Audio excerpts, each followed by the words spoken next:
The oldest New Testament. From More Real Stories for the Soul.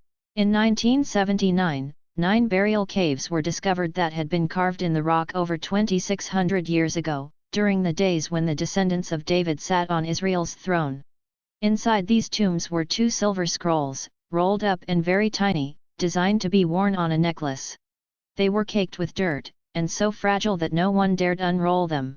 Israel's museum painstakingly treated the scrolls. Researchers started unrolling the tiny scrolls millimeter by millimeter. The silver amulets are now known as the oldest fragment of scripture known to man, dating back 2,600 years. There was a college professor in Bristol, Tennessee, a professor of the New Testament, who ridiculed those of us who believed that John the Apostle had written the Gospel of John. The professor said, it was written a couple of hundred years after John's death. The theology and symbolism of John is too deep to have been written so early in Christian history. Someone wrote John's Gospel later and just attached his name to it. I later learned that my professor was strangely ignorant of archaeology. In 1934, a little fragment, now known as the Ryland fragment, was discovered in Egypt. Researchers found it contained verses from the 18th chapter of John's Gospel and was dated somewhere between AD 100 to 125. With one small discovery, thousands of skeptical lectures, books, articles, and dissertations were blown away like a scarecrow in a storm. One day in 1844, a textual scholar visited St. Catherine's Monastery at Mount Sinai. While there he found a basket full of old parchments to be burned, and as he examined this bundle, he recognized it as an ancient copy of Scripture. His excitement made monastery officials so suspicious they refused to cooperate with him. He spent 15 years trying to gain that parchment, but without success. Finally, he formed a friendship with the Russian emperor. Since St. Catherine's was a Greek Orthodox monastery, the Russian emperor used his influence, in hopes of retrieving the invaluable book. But they couldn't find it. On his last evening in the monastery, the steward mentioned to him that he had an old book, maybe that was the one they were looking for.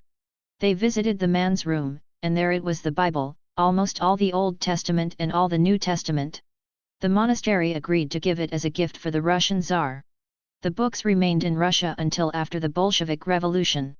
On Christmas 1933, the Communists, needing money, sold it to England for £100,000. Today the manuscript resides in the British Museum, virtually the entire Bible dating back to the mid-300s. Critics charged that there had never been any Roman governor over Palestine by the name of Pontius Pilate, as the Gospel writers claimed.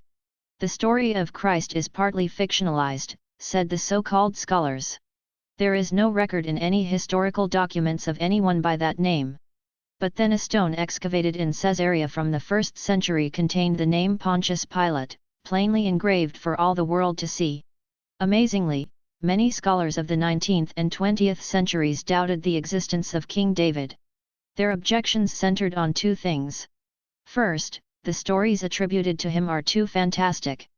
David was a young shepherd boy who killed a large Philistine with a slingshot and later established a royal dynasty. Second, there has never been any historical confirmation outside of the Bible of a king named David. But in 1993, a discovery among the ruins of the northern Israeli town of Dan changed that.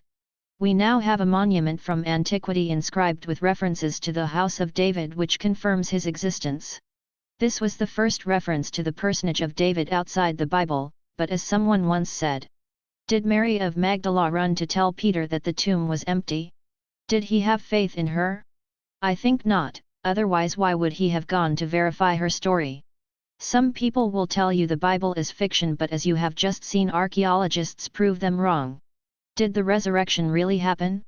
As the famous author of the movie The Song of Bernadette and convert from the Jewish faith, Franz Werfel, said, "For those who believe, no explanation is necessary. For those who do not believe, no explanation is possible."